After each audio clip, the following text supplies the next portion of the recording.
Spurs 3, Burnley nil. And who isn't coming out of that ground smiling today?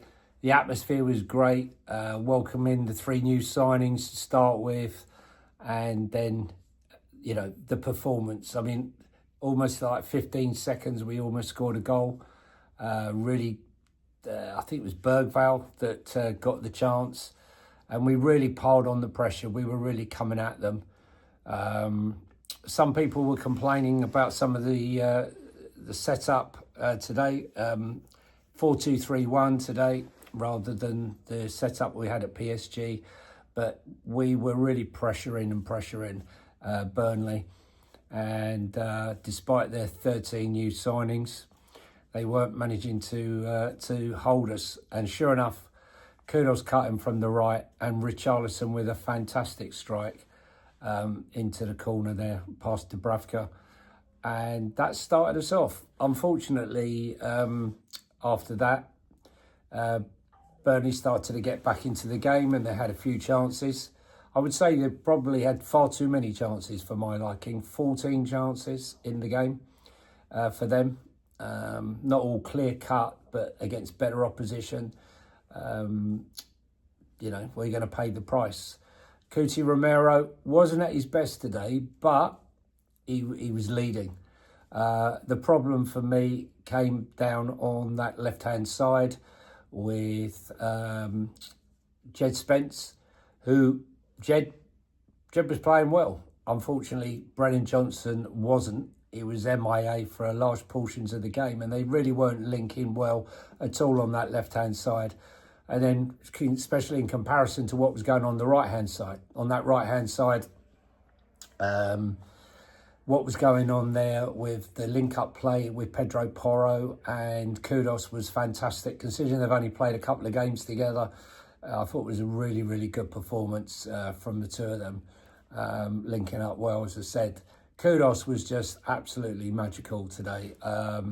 There was a moment where the ball crossfield pass and came straight out of the sky, and that first touch was absolutely unbelievable. He really had, he was our main outlet. You saw Papa Sarr, instead of being like he was on pre-season games, most of those games he was the furthest forward. But today it was Lucas Bergvall who was pushed further forward, and I thought we had a fantastic game. Really did play very well, as did Papa Sarr. I thought Archie Gray didn't do great in that first half. I think he grew into the game as it went on, especially, but he got better in the second half.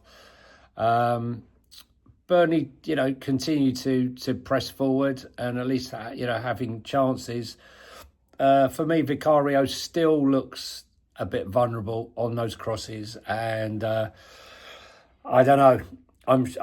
The only good thing is, unlike last season where he's playing the ball short all the time and trying to play out from the back, he is mixing it up and trying to play the ball out long to the outlet, which has been kudos because he's control. And talking about control, all of those people that are giving Richie a hard time, we can see what a fit Richarlison means to Tottenham Hotspur, because you can clearly see today and against PSG during the week, he was absolutely fantastic, worked his backside off, and the only thing which was missing was a goal. You saw that first goal, which was brilliant, but that second goal, 17 passes, every player touching the ball until Richarlison managed to do that shot. It was so reminiscent of the last World Cup, the 2002 World Cup. What a goal that was, and this wasn't far behind it. If that ain't a potential contender for goal of the season, I'd be amazed. He really did work his backside off, and he was even involved in the third goal, winning the ball in the middle of the park I think it was Papa Sarr that got the ball down. I think it was Sarr anyway, might be mistaken, and released Brennan Johnson, and he tucked the ball away very, very nicely to make it 3-0. Listen, we are still a little bit open, but I don't think you can possibly lose 22 games and have 63 goals scored against you and suddenly flip a switch and make it all right. But Thomas Frank and his system is starting to take effect, and I think we're starting to see the green shoots of recovery. They're small. There's a long way to go, and obviously next Saturday against Man City, it's really going to tell against us. I know we got a great record against Man City. They had a pretty comprehensive 4-0 win against Wolves today, so it'll be interesting to see how we get on against them. But there were so many positives about today, the link play. But could you imagine watching that today, just like in the PSG game, if you had Eberechi Eze or Savino, or as being reported tonight, a Morgan Rogers?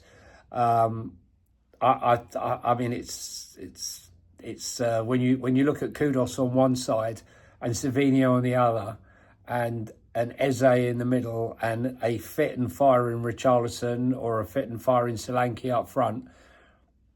I think that's a great team. And we saw Paulinho against PSG looking really, really good. And Archie Gray is going to have to grow into the role, and what better person to learn it from than Paulinho. I don't know what's going to happen now with the deal with Eberechi Eze. Obviously, Parish is being difficult. Maybe they need to sign another player to replace him. The boy from Leicester looks like he could maybe be the one that they're trying to get hold of. I don't think Harvey Elliott's going to go. He'll probably end up going to RB Leipzig. So we've got to get him in. I suppose most eyes will be on what happens tomorrow if he starts for Crystal Palace.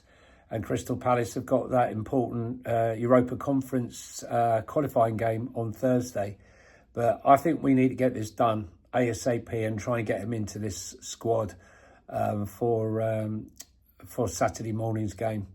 It's going to be an exciting time. I think we got to judge this window when it closes. It's very easy to judge it now and be disappointed.